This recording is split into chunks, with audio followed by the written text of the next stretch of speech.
Relax, frère, allez, assieds-toi. Hé, touche-moi pas. Oh, touche pas, tu sais quoi? T'inquiète pour ta veste, hein? Si c'est le problème, je t'en achète une nouvelle, ça te va? Oh, s'il te plaît, dis-moi que tu mets toujours ton argent dans tes chaussettes. Tu sais, le seul plaisir que j'avais à l'université, Sean, c'était de regarder ton père t'humilier partout.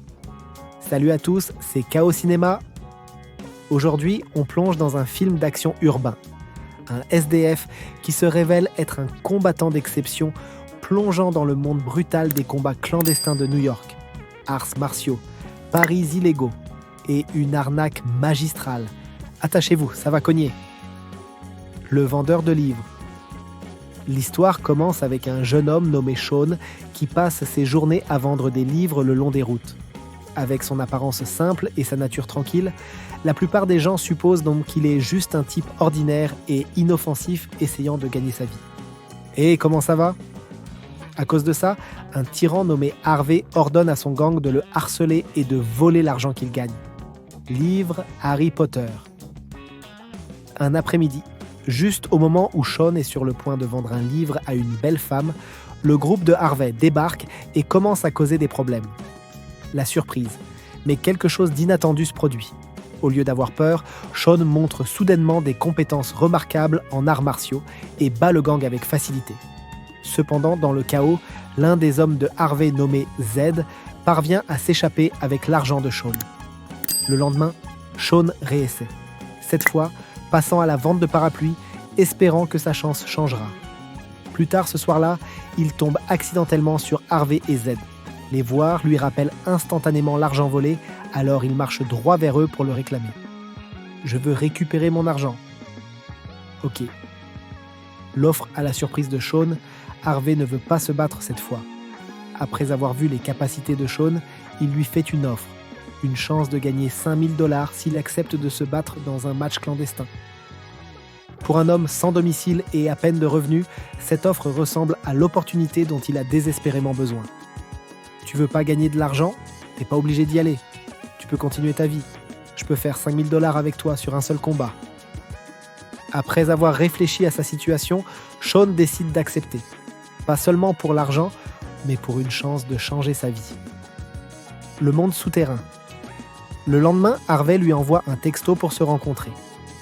Curieux et un peu incertain, Sean décide d'y aller. Quand il arrive, Harvey le présente à Jack, un homme connu pour organiser des combats secrets autour de New York, où des spectateurs riches parient de grosses sommes d'argent. À première vue, Jack ne croit pas que Sean appartienne à ce monde brutal. Pour lui, Sean a l'air trop ordinaire, trop calme pour survivre au match clandestin. Mais Harvey insiste que Sean a un vrai talent. Je vais lui donner un aperçu. Après quelques hésitations, Jack accepte de lui donner une chance à condition que Sean fasse ses preuves dans un combat. Je peux récupérer ma veste, s'il vous plaît. Alors, il y a des règles ou quelque chose? Ils aiment pas les trouillards. Ok. Le premier combat.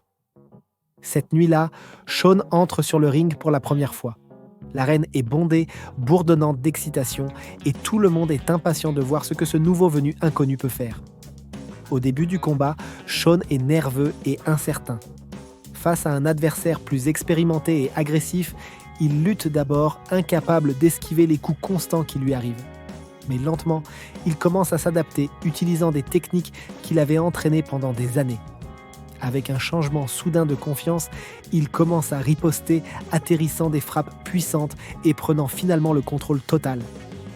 Avec un coup décisif, Sean met son adversaire KO et remporte son premier match clandestin. La foule rugit d'approbation, impressionnée par le retournement inattendu. Cette victoire marque le début de son voyage dans le monde dur des combats illégaux.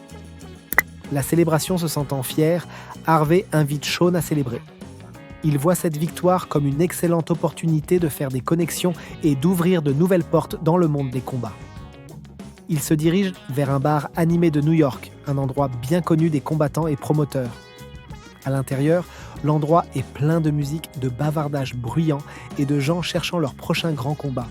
Parmi la foule, il tombe sur Martinez, un combattant respecté qui vient souvent ici pour observer de futurs adversaires.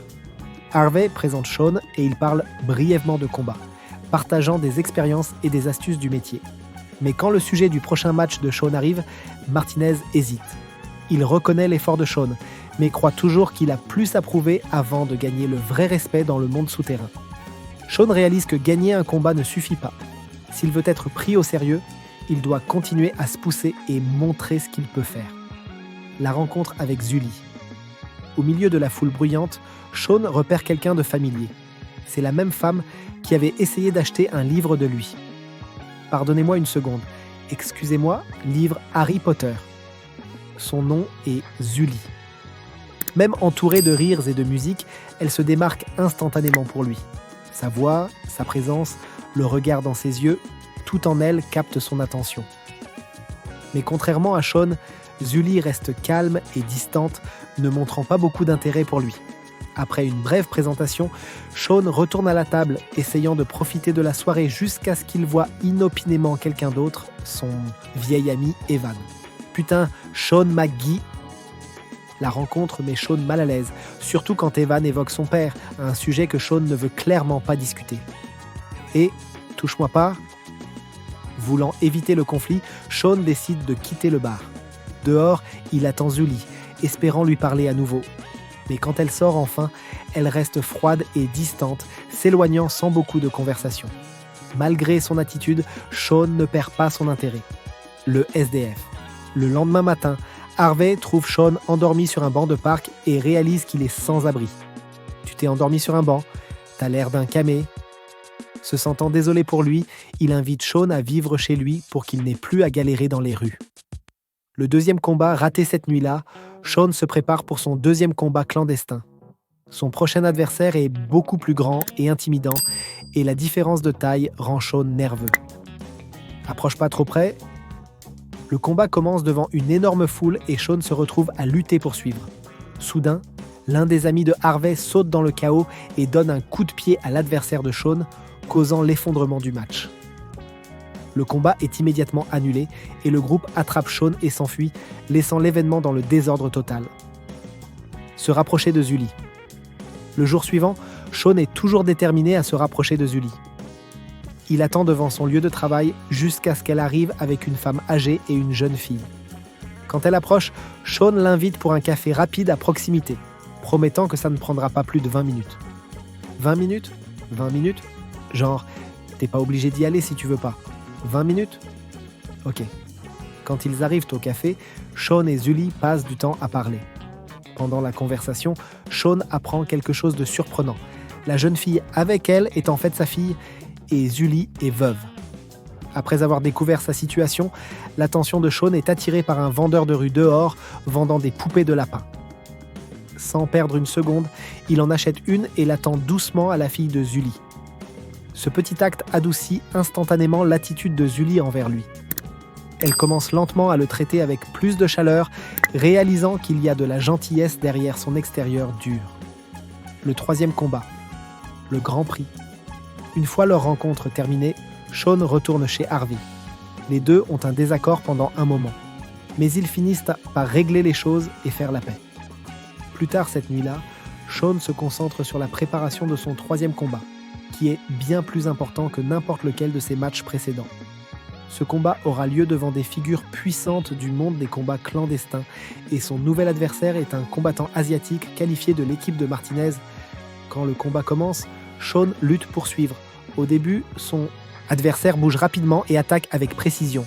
Mais plus il reste dans le combat, plus il s'ajuste au rythme. Shaun commence lentement à contre-attaquer et à percer les défenses du combattant. À la fin du match, il parvient à dominer son adversaire et à sécuriser la victoire. Cette victoire lui vaut un prix énorme, $100 000. La tension avec Evan. Se sentant excité par l'argent qu'il vient de gagner, Shaun décide de célébrer à son bar préféré. Cependant, les choses tournent rapidement mal. Il tombe sur Evan à nouveau. « Oh, s'il te plaît, dis-moi que tu mets toujours de l'argent dans tes chaussettes. » Et ils ont failli se battre à nouveau. Heureusement, Zully arrive juste à temps et intervient pour empêcher la situation d'empirer. Réalisant que l'atmosphère ne fera qu'escalader, elle invite Shaun chez elle à la place. Une fois arrivée, la tension s'estompe. Ils commencent à s'ouvrir l'un à l'autre, partageant des histoires sur leur vie. Plus ils parlent, plus ils deviennent à l'aise. Shawn ressent un fort désir de se rapprocher d'elle, mais juste au moment où les choses deviennent intimes, la grand-mère de Zully apparaît soudainement, brisant le moment et les laissant tous les deux se sentir gênés. Oh ouais, elle aurait pu arriver un peu plus tard, c'est sûr, ça aurait été sympa. Le passé révélé. Après le départ de Shawn, Zully devient curieuse et commence à chercher des informations sur lui. Elle découvre que Shawn avait autrefois été profondément impliqué dans les arts martiaux, mais avait disparu du sport pendant longtemps après un conflit avec son père. Pendant ce temps, Harvey rencontre Jack et est surpris de trouver Martinez déjà là. Ils discutent du prochain combat de Shawn, un match contre Evan. Peut-être qu'on devrait mettre ton gars dans l'un de nos combats. Un gros combat, $100 000 pour le gagnant. Ensemble, ils acceptent de parier sur la victoire d'Evan. La trahison. Plus tard, Harvey rentre à la maison et dit à Shawn le plan. Il demande à Shawn de perdre exprès le match contre Evan. Choqué et déçu, Shawn refuse et s'en va. Se sentant frustré, il va directement chez Zully pour se vider l'esprit. À ce moment-là, elle venait juste de finir de se doucher et personne d'autre n'était là. Se sentant seul et émotif, les deux se rapprochent et partagent un moment personnel ensemble. Après, ils se préparent à continuer leur journée. Mais dès qu'ils atteignent l'ascenseur, ils tombent inopinément sur Harvey. Attends, quoi ? C'est quoi ce bordel ? La rencontre remplit Shawn de jalousie. Même si Zully explique qu'elle travaille seulement pour Harvey en livrant l'argent des paris, Shawn ne la croit pas. Il part en colère et passe le reste de la nuit énervé. La réconciliation. Le lendemain, Zully va le voir et explique finalement tout clairement, calmant ses doutes. Après avoir compris la vérité, Shawn retourne chez Harvey. Les deux font la paix et de manière surprenante, Shawn accepte le match contre Evan. Il dit qu'il perdra exprès, mais seulement s'il reçoit la moitié de l'argent que Harvey gagnera. Ok. Harvey accepte le deal et commence à collecter l'argent des paris de ses amis et de Martinez pour le livrer à Jack. Martinez avertit Harvey que si Shawn finit par gagner et fait perdre son pari à Martinez, quelqu'un viendra faire du mal à Harvey. Beaucoup d'argent. Zully aide à livrer l'argent à Jack en toute sécurité. Pendant ce temps, Shawn continue à se préparer légèrement pour la grande nuit. Le combat final, l'arnaque. Quand la soirée arrive finalement, le combat a lieu à l'intérieur d'un bâtiment luxueux de New York, entouré de spectateurs riches. Une fois que tout était prêt, le match intense entre Shawn et Evan commence sur le toit. « Messieurs, vous devriez monter. Vous allez vous asseoir, les gens. » Leur combat devient si féroce qu'une partie du mur du bâtiment se fissure même et se brise. Pendant un moment du combat, Evan piège Shawn dans une prise de coups serrée. Ça ressemble à l'opportunité parfaite pour Shawn d'abandonner, comme tout le monde s'y attendait. Mais au lieu de ça, la colère de Shawn envers Evan prend le dessus. Il craque et riposte avec une force écrasante, ce qui mène à la défaite d'Evan. Le twist final, cependant, les choses ne se déroulent pas comme les autres pensaient qu'elles le feraient. Shawn et Zully avaient secrètement changé le plan original. Ils ont fait croire à tout le monde que Shawn perdrait. Pourtant, à la fin, Shawn a gagné le match. Plutôt que de faire face à une punition ou un danger, les deux ont gagné une grosse somme d'argent et ont décidé de tout laisser derrière eux. Avec leurs problèmes enfin terminés, ils ont choisi d'échapper au chaos et de partir en vacances ensemble, apportant une fin inattendue à tout ce qui s'était passé. Et voilà les Warriors, un film d'action urbain avec des combats brutaux et une arnaque magistrale. Shawn a joué tout le monde et est parti avec l'argent ôté, la fille, respect absolu. Si t'as kiffé ce récap explosif, abonne-toi à KO Cinéma pour plus de films d'action décortiqués. Balance un like, partage avec tes potes qui adorent les films de combat clandestins et dis-moi en commentaire quel film tu veux qu'on explose la prochaine fois. À très vite pour une nouvelle dose d'adrénaline pure. Ciao.